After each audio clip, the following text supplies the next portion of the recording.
Hace ya bastante tiempo que no traía en este canal un video hablando de alguna película o alguna serie. En esta ocasión voy a hablar de una película que encontré en HBO, que llamó bastante mi atención. Batman Azteca, Choque de Imperios, que ya con el título y la descripción inicial, tiene como premisa poner al famoso superhéroe de DC Comics en un contexto histórico que vendría a ser durante la conquista de América. Después de haberla terminado de ver, vi que sufrió bastantes críticas negativas, donde se la tachaba de hispanofobia y promover la leyenda negra. Así que en este video, vamos a enfocarnos más en el apartado histórico de la película y si las críticas que recibió son válidas o no. Así que ahora, comenzamos. Nos ubicamos en el siglo XVI, en una aldea indígena ubicada en las costas del Golfo de México. Allí conocemos al protagonista, Yovalli Coalt, un niño privilegiado hijo del jefe Toltecaxin. Ambos le rinden culto a Sinacatecuzlin, una deidad zapoteca representada como hombre murciélago, asociada con los rituales funerarios y el inframundo. La razón por la que le rinden culto es debido a que la madre de Yovalli murió.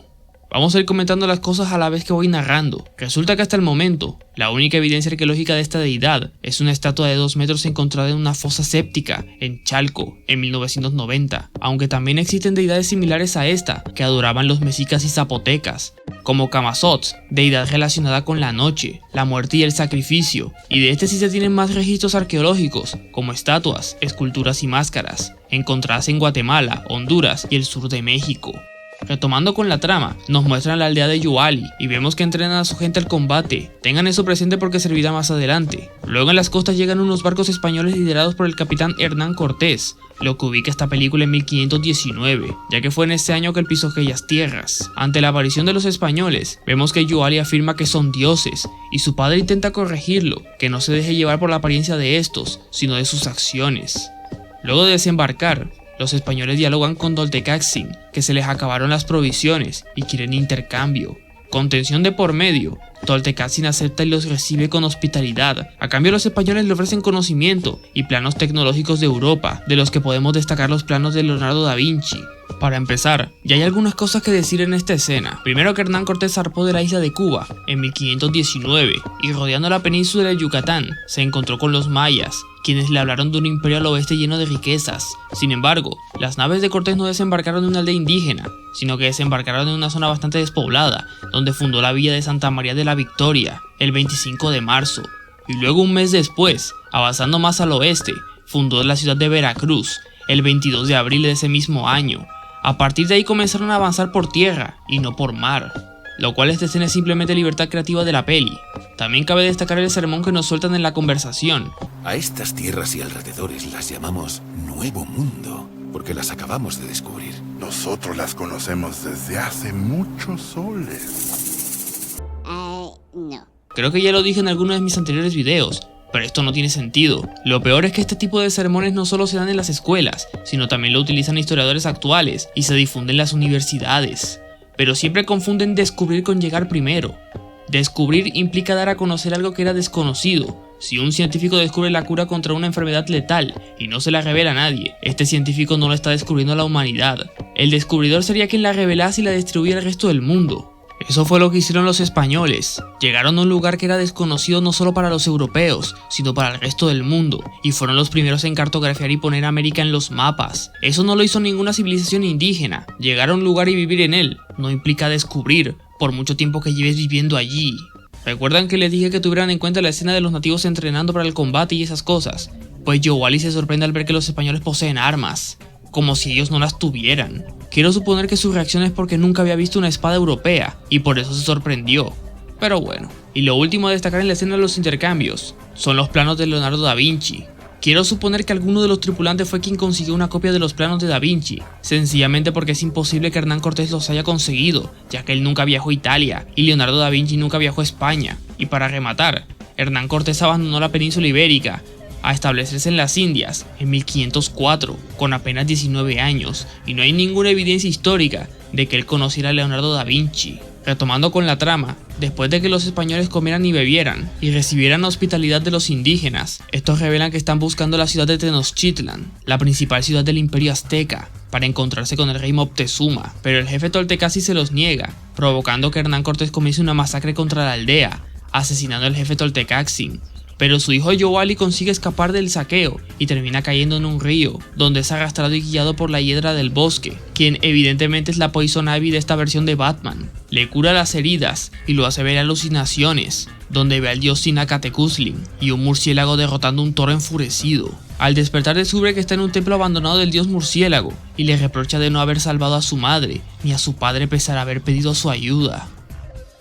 Para empezar, los caballos no existieron en América antes de la llegada de los españoles, y pese a eso, los indígenas no se muestran asombrados por eso, solo se asombran cuando ven a este tipo quitarse la capucha. Quiero suponer que es porque nunca habían visto un rubio, pero bueno. Finalmente, esto es una escopeta, o como algunos mexicas lo conocen. ¡El trueno de los dioses! No. Si bien las escopetas se inventaron en el siglo XVI, no se popularizaron hasta el siglo XVIII y no tomaron su forma final, sino hasta finales del siglo XIX. Las armas de fuego que usaban los españoles eran los mosquetes y arcabuces, y estos no servían en la lluvia. Y por último, las visiones, que llevan apareciendo desde el inicio de la peli. Los toros no son originarios de América, fueron introducidos por los españoles, por lo tanto, Yowali no debería soñar eso, pero se puede llegar a entender a ser una visión generada por una deidad mágica. Al salir del templo abandonado, resulta que Yowali estaba cerca de Tenochtitlan y tiene un encuentro con Akatzin, quien vendría a ser el Alfred de esta versión. Lo ayuda a tener una audiencia con Moctezuma para advertir sobre la llegada de los españoles, pero el líder ignora al joven debido a que está siendo manipulado por Yoka, el sacerdote con máxima autoridad que tiene contacto directo con los dioses, principalmente con Huitzilopochtli, un dios asociado al sol, y era una de las deidades más adoradas del imperio azteca, quien le informa que los españoles no son una amenaza y que él es el elegido para llevar su mensaje, aunque ya con su forma de expresarse y actuar, da a entender que será el guasón de esta versión. Primero que nada, algo positivo es el comportamiento de Moctezuma, ya que está bien representado, pasivo y desconfiado, ya que así lo describían en las fuentes. Y pasando a Yoka, está bien que este le rinda culto a Huitzilopochtli, ya que era la deidad principal de los aztecas, y también básicamente representa el mal dentro de la sociedad azteca, en contraste con el protagonista.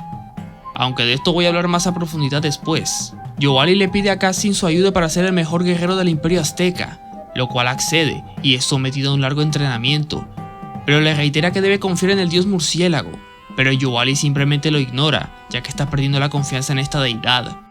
Tiempo pasa, y mientras vemos que los españoles van uniendo pueblos a su causa, como los tlaxcaltecas, y destruyendo lo que se les oponen, causando la famosa matanza de Cholula, Yowali ha dejado de ser un niño para convertirse en un adulto, que está listo para enfrentar a Cortés.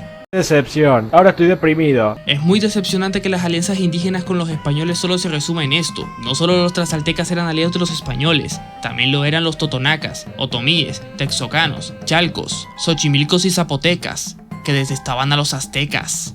También nos muestran la matanza de Cholula, donde los ejércitos de Hernán Cortés acabaron con 6.000 indígenas el 18 de octubre de 1519. Décadas más tarde, frailes españoles como Bartolomé de las Casas y Toribio de Benavente criticarían severamente esta masacre, tachándola como innecesaria e injustificada. Pero algunos historiadores señalan que en realidad más que una matanza, lo que fue en realidad era una batalla, ya que según el cronista Bernal Díaz de Castillo, los cholultecas eran aliados de los mexicas y tenían planeado tenderles una emboscada a los españoles y sacrificarlos en el templo Teocalli, para el dios Quetzalcóatl. Díaz argumenta que Moctezuma II había enviado un escuadrón de 200.000 guerreros mexicas a las proximidades de la ciudad para realizar dicha emboscada, pero los españoles fueron avisados por los totonacas de la emboscada y se les adelantaron. A la llegada de los españoles a Tenochtitlan, Moctezuma, siguiendo los consejos de Yoka, los deja pasar y los recibe de manera amistosa, aunque al ver un cometa lo toma como un mal presagio. Yowali se ha vuelto uno de los guerreros de Moctezuma, pero sabe que este emperador no va a querer atacar a los españoles, lo cual decide seguir de cerca los movimientos de Cortés y compañía. Vamos a ver, esta escena de Moctezuma tomando un cometa como un mal presagio hace ver a los aztecas bastante mal. Primero porque los mexicas habían desarrollado una astronomía que les dio la capacidad de desarrollar calendarios y poder predecir estos fenómenos astronómicos. Claro, lo hacían desde el sentido mágico religioso, pero no era algo que los tomara por sorpresa. Pronto vemos que lo que les interesa a los españoles del sitio es el oro y las riquezas de la ciudad, y aunque no desatan la violencia inmediatamente, ya se da a entender para dónde va el asunto. Al tiempo que todo esto ocurre, Yowali, que ya se ha convertido en un vigilante que viste de negro, conoce a la Gatúbela de esta versión, donde la llaman Mujer Jaguar, una joven que es muy habilidosa en batalla. ¿Dónde aprendió a tener esas habilidades y agilidad? No sé. En un momento, Yowali logra encarar a Cortés, quien está por atacar con su ejército a un hombre, pero son sorprendidos por Gatúbela, quien además de salvarle el trasero a Yuali, le rebana la cara a Cortés. Aunque parecía solo un rasguño, al parecer la mujer tenía ácido en las manos o algo, porque Cortés está totalmente desfigurado del rostro, y más adelante explican que las heridas se les ha infectado, y por eso se le desfigura el rostro, convirtiéndolo en dos caras, ya que aparte del rostro, también con su moneda de oro, se la pasará jugando cara o cruz. Por su lado, creando un romance esquivo, Yuali logra ser aliado de Gatúbela, y con su ayuda, se logra infiltrar al palacio donde los españoles mantenían sus aposentos, robando parte de su tecnología y planos. Yuali se reencuentra con las ruinas que lo llevaron hacia Tenochtitlan y se las muestra a Catzin, y él le hace notar que no hay coincidencia de que allí se encuentre el dios murciélago. El joven héroe la adopta, y aparte de convertirla en su baticueva, hace su traje inspirado en el dios nocturno incorporando la tecnología europea que le robó a los españoles, convirtiéndose en Batman. Esto pasa prácticamente al mismo tiempo que Cortés ha perdido la cabeza y ha quemado los barcos en los que llegaron con la misión definitiva de arrebatar el oro a estos pueblos, a como dé lugar. ¿Qué? Primero que nada, Hernán Cortés no quemó sus barcos, sino que los agujereó para que no pudieran zarpar de la zona, y lo hizo antes de llegar a Tenochtitlan, no después, y para rematar, el que en realidad hizo esa hazaña de quemar sus naves fue Alejandro Magno en el 335 a.C., cuando llegó a la costa fenicia, durante el sitio de Tiro, para motivar a sus tropas a no tener otra opción que vencer al enemigo y no poder retirarse. Por su lado, Yoka ha sido apartado de su puesto, pues Moctezuma ha logrado ver que darles la entrada a los españoles fue un error, pero Yoka está trastornado, ya que en realidad ha estado teniendo visiones que lo han guiado, y de manera catastrófica, vemos que el dios Huitzilopochtli le pide que entregue a su familia. Yoka los termina matando en un desfreno por satisfacer a su dios, pero pronto la deidad se revela como Tezcatlipoca, dios de la providencia, la oscuridad y el destino, y el cambio a través del conflicto, que arrastra a Yoka a la locura. Con las cenizas que quedaban en la casa de su familia, Yoka se pinta la cara de blanco, y con sangre se pinta una sonrisa, ya que una de las últimas cosas que le dijo su madre es que debía sonreír más seguido, convirtiéndose en el guasón de esta versión de Batman. Mientras tanto, en el campamento de los españoles, Diego Velázquez, gobernador de Cuba, había enviado un mensajero para solicitar a Hernán Cortés su pronto regreso, según porque no había encontrado el oro que tanto anhelaban. Cortés lo mata y culpa al pueblo azteca de asesinar a uno de los suyos, por lo que ordena levantarse en armas. Llevo notando que los dioses aztecas son los únicos que realmente aparecen en las visiones de los personajes. En cambio, Jesucristo solo aparece mencionado por Hernán Cortés cuando utiliza su fe como guía para sus conquistas. Sin embargo, creo que es entendible que no pusieran a Jesús, porque sería demasiado funable poner a un Jesús en los sueños de Cortés, ordenándole saquear y obtener riquezas. En fin. También en la escena del mensajero de Diego Velázquez, no explican del todo por qué querían que regresara a Cuba. Resulta que Hernán Cortés solo se le había dado la orden de explorar y obtener riquezas hasta el punto que le habían ordenado. Cuando Cortés cruzó esa línea, fue cuando Diego Velázquez mandó las tropas para apresarlo, por desobedecer sus órdenes. Sin embargo, Cortés nunca asesina a ningún mensajero, sino que los convence de que se unan a su causa de manera persuasiva, ya que su objetivo era anexar territorios al Imperio Español y crear una encomienda bajo el control de la corona de Castilla. Claro, porque si creaba un reino independiente, la iba a pasar mal.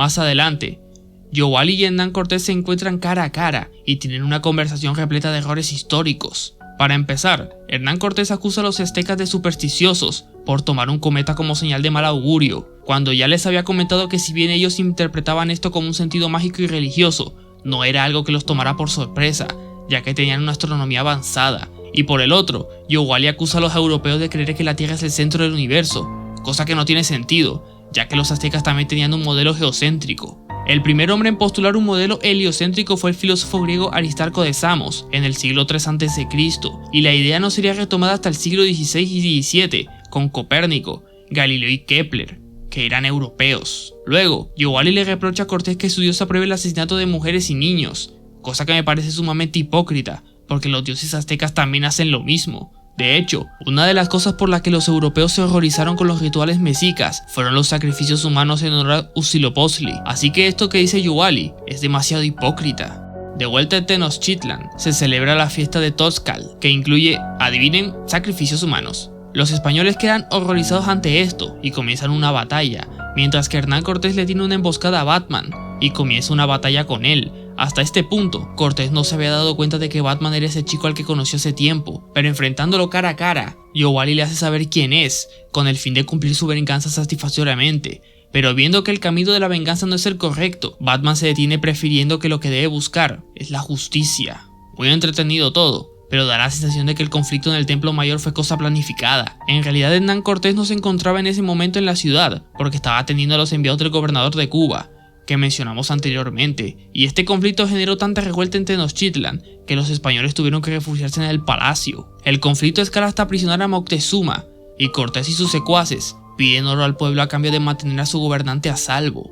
Llega la noche triste, donde nos muestran a un Hernán Cortés ya completamente loco, que asesina a una mujer y una niña por ofrecerle plumas. Moctezuma se rebela contra los españoles e incita a su gente a pelear, pero es asesinado por el Guasón y comienza una batalla entre los españoles y los aztecas, donde no vemos ni un solo aliado indígena, y como es costumbre, los europeos no se les muestra realizando ninguna formación militar, como si fueran todos unos bárbaros sin entrenamiento, y como de costumbre, no vi a ningún español recargando, como si los arcabuces tuvieran recarga automática. Ya hasta este punto la batalla ha cobrado muchas vidas. Batman, usando tecnología de los españoles, le da una oportunidad a su pueblo, quien, inspirados en este héroe, se oponen a los conquistadores, empezando con destruir la nave que Cortés metió en el lago Texcoco, aunque en la vida real Cortés metió muchísimos más barcos, pero no sé por qué solo introdujeron aquí uno. Lamentablemente Cortés termina hiriendo de muerte a Batman, y este, tras enfrentarlo hasta su último aliento, termina desangrándose. Aunque afortunadamente, gracias a la lucha que dieron los pobladores, los conquistadores son vencidos. Cortés derrotado va a llorar cerca del sitio, y es ahí donde Yoka lo intercepta, prometiéndole que él puede ayudarlo a terminar su misión. La película cierra con Yowali en su funeral tras esta batalla, pero todo queda abierto, pues es probable que regrese entre los muertos para repeler una vez más la amenaza de Cortés y de Yoka. En la escena postcréditos tenemos la aparición de una versión alterna del Pingüino, el cual simboliza las plagas que llegarán a América y serán claves para derrotar a las fuerzas mexicas. Y se acaba esta porquería. Antes de hablar en detalle, cabe recalcar que este traje que porta el Pingüino se creó en el siglo XVII, lo cual es un anacronismo descarado. Es como poner un barco industrial en la Edad Media. En conclusión, la película es bastante mala. Si no conoces el contexto histórico de la peli, te puede llegar a entretener, pero como ya mencioné, las alianzas indígenas solo se resumen en esta escena y es demasiado decepcionante.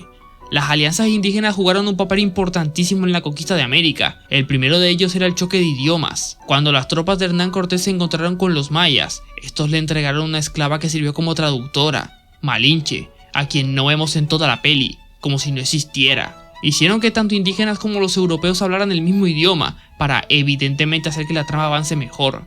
Lo de hacer que Batman utilizase tecnología europea para desarrollar un invento que ni el propio Leonardo da Vinci creó, no tiene ninguna lógica. Y aún por encima, demuestra de manera silenciosa algo que muchos indigenistas les suele aceptar, que la tecnología europea era muchísimo más avanzada que la mexica. Ellos ya tenían la pólvora, que adquirieron de los chinos, y poseían armas de fuego. Los villanos son más planos que una baldosa, son malos porque sí solo buscan oro, alimentando ese estereotipo de que los españoles solo llegaron aquí buscando oro y riquezas, que aunque hubieron conquistadores españoles que sí tenían ese objetivo, muchos de ellos tenían sus propios intereses y razones para venir a América, ya sea para evitar la justicia de la corona, explorar nuevos territorios, anexar tierras, crear encomiendas, fundar ciudades o hacer tratos con los indígenas para beneficiarse mutuamente, como solía pasar en la mayoría de casos, ya que las tropas españolas que llegaban a América no eran numerosas en comparación con la población indígena, y andar invadiendo de la forma en como se presenta en esta película solo iba a hacer que las expediciones españolas no tuvieran éxito. Tampoco presentan las enfermedades. Literalmente después de la noche triste, la ciudad de Tenochtitlan cayó ante una plaga de viruela que comenzó a bajar la población de la ciudad y facilitó a los ejércitos de Hernán Cortés para que a la hora de contraatacar tuviera más asegurada la victoria.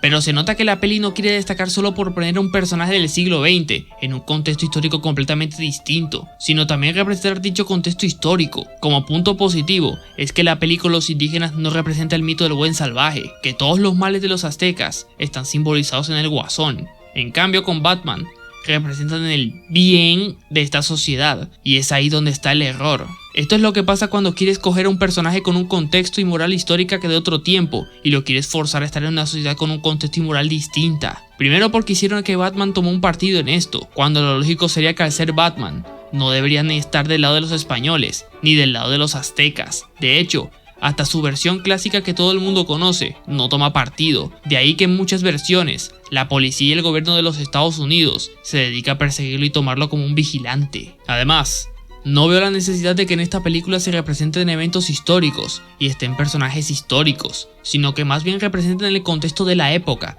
tomándose libertades.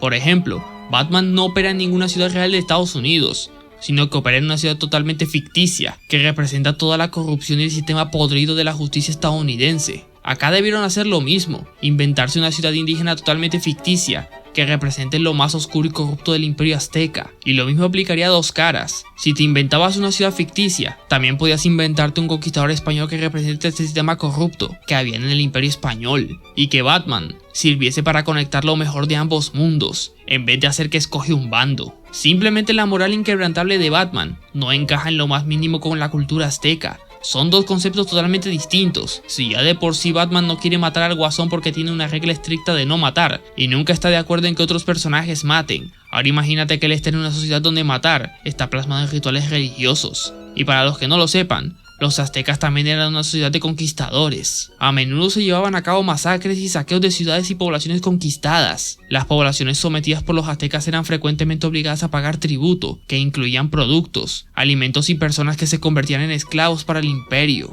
En fin, si lo que querían era que este Batman representase el bien de esta sociedad, no lo lograron, porque está completamente alejado de esta, llegando al punto en que en varias ocasiones rechaza a los dioses de estos. Y si hubieran hecho que este no estuviera alejado de esa cultura, pues no sería un Batman básicamente.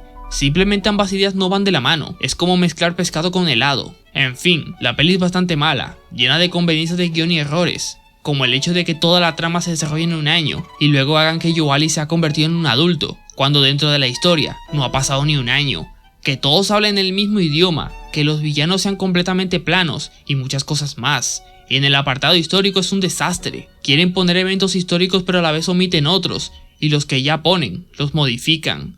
Lo único bien representado es la cultura azteca, pero nada más. Porque en el lado europeo, todo es avaricia, asesinatos e invasión, sin poner matices ni nada. Una película muy decepcionante. Y bueno, hasta aquí ha llegado el video sobre el Batman azteca. ¿Te gustaría que analizara otras películas desde el punto de vista histórico? Por favor, me lo puedes dejar en los comentarios. Además de eso, dale me gusta al video y recomiéndame otros temas similares. Puedes suscribirte al canal y así me ayudas muchísimo. Y nos vemos en el próximo video. ¡Chao!